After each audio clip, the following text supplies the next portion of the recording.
কোনো রকম রোদে দেওয়ার ঝামেলা ছাড়া খুব সহজে জলপাইয়ের আচার।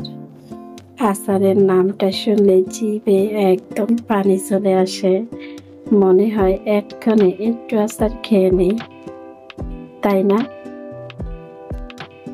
কিভাবে খুব সহজে জলপাইয়ের আচার তৈরি করে নিলাম, তাহলে সবাই চলেন পুরোটা ভিডিও দেখে আসি।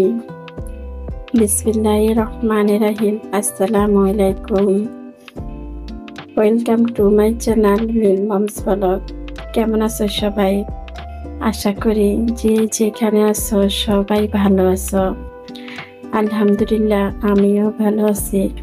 চলে আসলাম আজকে আবার আরেকটা ভিডিও নিয়ে। আশা করি প্রতিদিনের মতোই আজকের ভিডিওটা সবার কাছে ভালো লাগবে। জলপাইয়ের আচার দেওয়ার জন্য এখানে আমি 1 কেজি জলপাই নিয়েছি। জলপাইটাকে ভালো করে ধুয়ে নিলাম, একটা ছাঁকনির মধ্যে রেখে পানিটা ঝরতে দিয়ে দিলাম। পানিটা যখন ঝরা হয়ে গেল, এবার একটা ছুরি দিয়ে জলপাইগুলোকে আমি দাগ কেটে নিলাম। এবার একটা কড়াই বসাই, কড়াইয়ের মধ্যে সরিষার তেল দিয়ে দিলাম।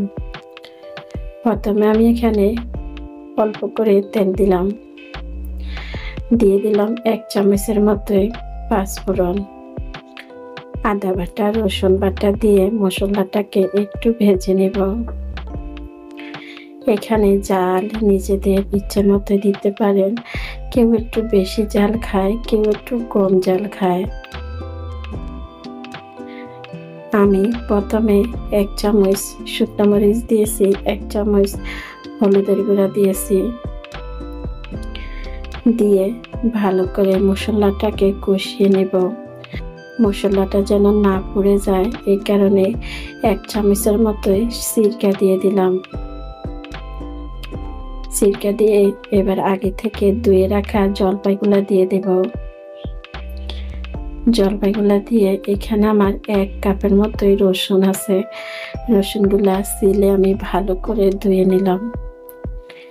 এবার কয়েকটা শুকনো মরিচ দিয়ে দিব।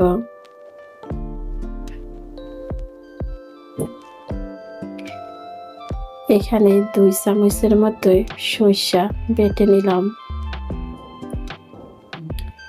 এবার সরিষা বাটাগুলা দিয়ে দেব।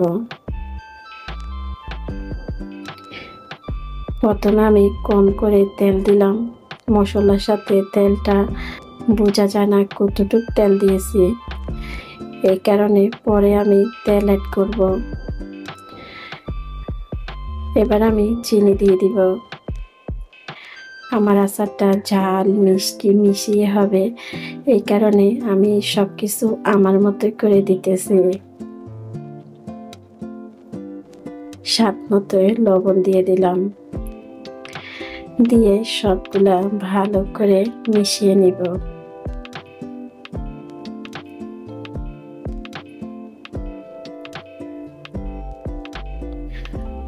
অনেকে তো অনেকভাবে জলপাইয়ের আচার তৈরি করে,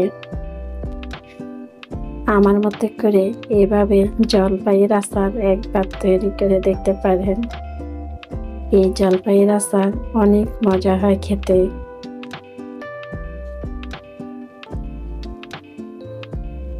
যারা টক খেতে পছন্দ করেন তারা কিন্তু এভাবে জলপাইয়ের আচারটা দিতে পারেন। জাল মিষ্টি মিশিয়ে অসাধারণ এক জলপাইয়ের আচার, একবার খেলে বারে বারে খেতে ইচ্ছে করবে। অনেকে তো অনেকভাবে জলপাইয়ের আচার দিয়ে থাকে, কিন্তু আমি যেভাবে জলপাইয়ের আচার দিই ওইভাবে তোমাদের মাঝে শেয়ার করলাম। আমার মতো করে তোমরা কে কে এইভাবে জলপাইয়ের আচার দাও, কমেন্টে জানিয়ে যেতে পারো। এবার চুলার আঁচটা কমে রেখে ঢাকনা দিয়ে ঢেকে রেখে দিব জলপাইগুলা সিদ্ধ হওয়া পর্যন্ত। আচ্ছা, আমার ভিডিওটা দেখতে দেখতে তোমরা যারা আমার সাথে এই পর্যন্ত চলে এসেছো, একটা লাইক দিতে ভুলে গেছো, একটা লাইক দিয়ে দিতে পারো। আমার ভিডিওগুলো দেখো, এখন পর্যন্ত আমার চ্যানেলটা সাবস্ক্রাইব করা হয়নি, চাইলে আমার চ্যানেলটা সাবস্ক্রাইব করে রাখতে পারো। আমি যখন যে ভিডিও ছাড়বো সবার আগে তোমাদের কাছে নোটিফিকেশন চলে যাবে। সময় সুযোগ বুঝে আমার ভিডিওটা দেখে দিতে পারো। যারা এই কাজটা করেছো তাদেরকে জানাচ্ছি অসংখ্য অসংখ্য ধন্যবাদ। এভাবে আমাকে সাপোর্ট করার জন্য, এভাবে আমার পাশে থাকার জন্য। জলপাইগুলা ডাকনা দিয়ে ডেকে রেখে দিলাম, একদম সিদ্ধ হয়ে গেছে। এই যে জলপাইয়ের আচারের কালারটা মাশাআল্লাহ অনেক সুন্দর হয়েছে। এই আচারের মধ্যে আমি আমার মতো করে জাল দিয়েছি। আপনারা যদি আরো বেশি জাল খান তাহলে আরো বেশি করে ঝাল দিয়ে আচারটা তৈরি করে নিতে পারেন। খুবই মজা হবে আচারটা খেতে। এবার ভাজা পাঁচফোড়ন দিয়ে দিব আচারের মধ্যে। কোন রকম রোদে দেওয়া ঝামেলা ছাড়া খুব সহজে জলপাইয়ের আচার এভাবে করে একবার তৈরি করে দেখতে পারেন। বছর জুড়ে সংরক্ষণ করা যাবে এভাবে জলপাইয়ের আচার। আগে জানতাম মেয়েরা বেশি টক খায়, এখন দেখি মেয়েদের থেকে ছেলেরা বেশি টক খায়। আর এই জলপাইয়ের আচার দেখলে কার কার ছোটকালের কথা মনে হয়? আমার তো অনেক মনে হয়। আমার আচার কিন্তু একদম রেডি। এবার ঠান্ডা করে কাচের বয়মে রেখে দিব। বছর জুড়ে সংরক্ষণ করা যাবে, নষ্ট হবে না।